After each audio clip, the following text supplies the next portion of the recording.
جو OZT آتی پہلے ہمیں چنگی ملا کرتی تھی، پھر یہ چنگی سسٹم ختم ہوا تو یہ طے ہوا 18ویں ترمیم کے بعد کہ سیلز ٹیکس کی مد میں ہمیں پیسے ملا کریں گے صوبوں کے پاس یہ پیسے آ جاتے ہیں.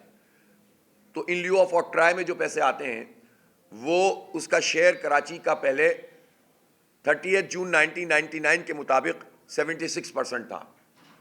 پیپلز پارٹی اور MQM نے 2008 سے ہی لوگ حکومت میں تھے، کم کرتے کرتے کرتے یہ سوالیہ نشان ہے. مینڈیٹ MQM کو ملا اور MQM نے بیچا اور ہمارا شیئر 76% سے 20% پہ آ گیا. اربہ روپے ہیں جو ہمیں نہیں مل رہے، ہمارے ٹاؤنز کو نہیں مل رہے، جس کے نتیجے میں ڈیولپمنٹ رکی ہوئی ہے. کوئی سوال کرے نا، مصطفیٰ کمال کے زمانے سے یہ کام شروع ہوا، یہ زوال شروع ہوا.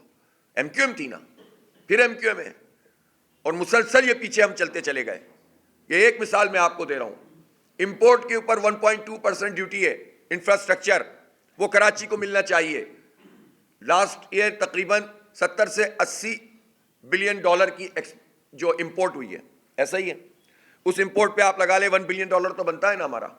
1 بلین ڈالر کا مطلب ہے کہ 300 ارب روپے، تقریباً 300 ارب روپے بنتے ہیں سال میں. سال کے 300 ارب روپے ہمیں کیوں نہیں مل رہے؟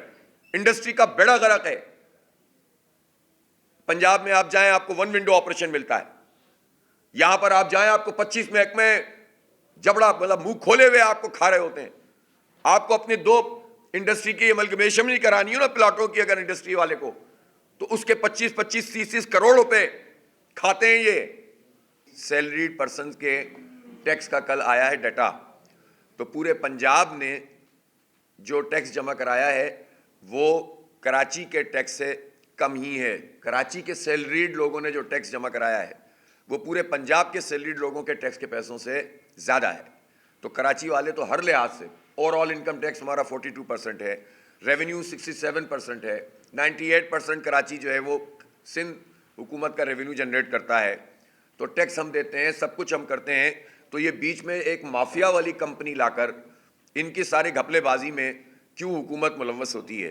ہماری جو جنریشن ہے یہ 100% گورنمنٹ سیکٹر میں ہونی چاہیے، NTDC سے ہونی چاہیے، اور اس کے ساتھ ساتھ پھر جو ٹرانسمیشن ہے اور ڈسٹریبیوشن ہے اس کے لیے یہ مونوپولی ٹوٹنی چاہیے اور فریش کمپنیز آنی چاہیے. کمپٹیشن کمیشن آف پاکستان کے تحت یہ کام ہونا چاہیے.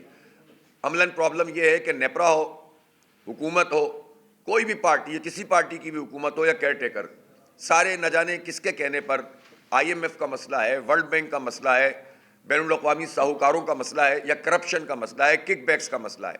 اور یہ سارے ہی مسئلے مجھے لگتے ہیں کہ ہیں، کیونکہ بہت سارے ایویڈنس ہیں، کتابیں چھپ چکی ہیں ابراج کیپٹل کے حوالے سے کہ کون کون اس میں ملوث رہا ہے.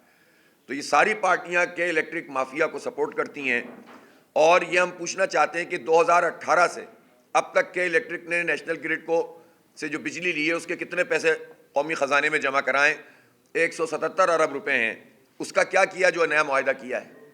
اسی طرح سے وزیر توانائی مبارکباد دے رہے ہیں. کس بات کی مبارکباد؟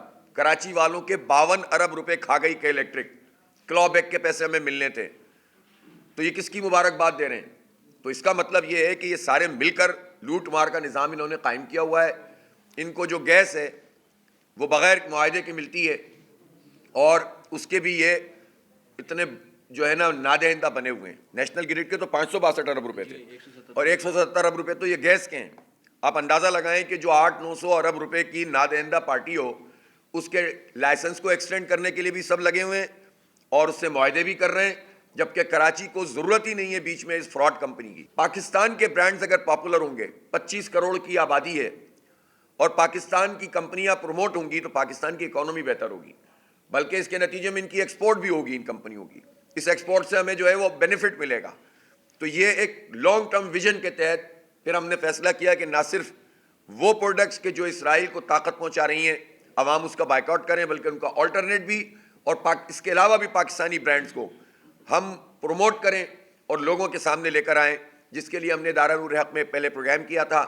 پھر اس کے بعد وہیں ہم نے اعلان کیا، اور ہماری یہ پوری ٹیم جو پاکستان بزنس فورم ہے وہ، اور الخدمت، اور اسی طرح ہماری انڈسٹریل لائزننگ کمیٹی، یہ سب مل کر یہ کرنے جا رہے ہیں. اور انشاءاللہ 20-21 جنوری کو یہ ایک بہت ہسٹوریکل پروگرام ہوگا جس میں پاکستان کے حوالے سے چیزوں کو پروموٹ کیا جائے گا. الیکشن کمیشن آف پاکستان ان لوگوں کو باقاعدہ اپوائنٹ کر رہا ہے جو خاص طور پر ہمارے سندھ میں پیپلز پارٹی کے منظور نظر افسران ہیں, اور فوکل پرسن بھی الیکشن کے وہی بن رہے ہیں.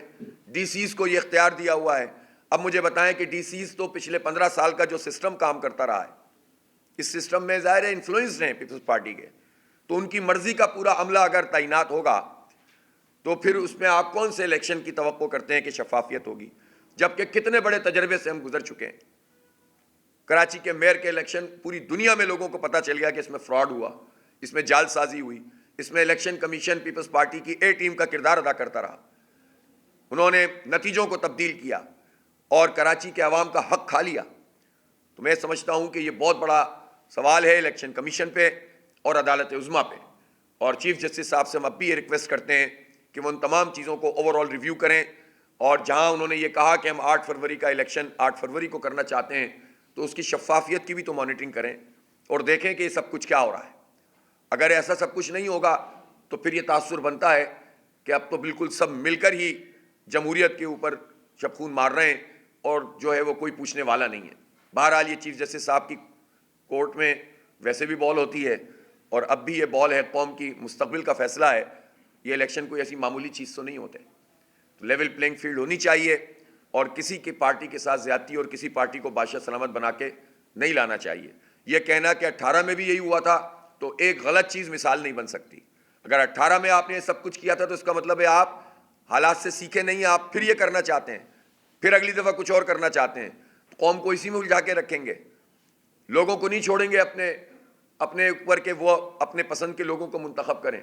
آپ ہی رہنمائی کریں گے کہ کس کو جیل میں ہونا چاہیے اور کس کو بادشاہ بننا چاہیے. اگر آپ ہی کو رہنمائی کرنی ہے تو پھر یہ الیکشن پہ قوم کے پیسے کیوں ضائع کرتے ہیں؟ اس لیے اس میں لیول پلینگ فیلڈ کا مطلب ہے سب کے لیے برابر کے مواقع. باقاعدہ ہوتا یہ ہے کہ سوئی ناردرن گیس کو یہ کہا گیا کہ آپ اپنی جو ہے بہت سارے کنویں بند کر دیں. ساؤدرن گیس سے بھی کہا گیا آپ جب کنویں بند کرتے ہیں اور اس کو دوبارہ آپریٹ کرنا شروع کرتے ہیں, بعض اوقات ٹیکنیکل مسائل آ جاتے ہیں, گیس اس طرح سے آپ کو ملنا شروع نہیں ہوتی, رکاوٹ آ جاتی ہے, اور بعض اوقات تو وہ جو سورس ہوتا ہے وہ خراب ہو جاتا ہے. تو یہ کیوں کیا جاتا ہے؟ جب آپ کے پاس ریسورسز موجود ہیں تو آپ کیوں پھر کک بیکس لے رہے ہیں RLNG میں؟ یہ سارے لوگ یہی کام کرتے ہیں, کوئی بھی حکومت میں ہو, سب قومی خزانے پہ ڈاکہ ڈالتے ہیں اور ہمیں بحران میں مبتلا کرتے ہیں. پرائس دیکھیں آپ کہاں چلی گئی ہے, سینکڑوں کا بل اب ہزاروں میں آ رہا ہے, اور 12 گھنٹے گیس ہوتی نہیں ہے. بعض علاقوں میں تو گیس آ ہی نہیں رہی, 2 مہینے سے 3 مہینے سے.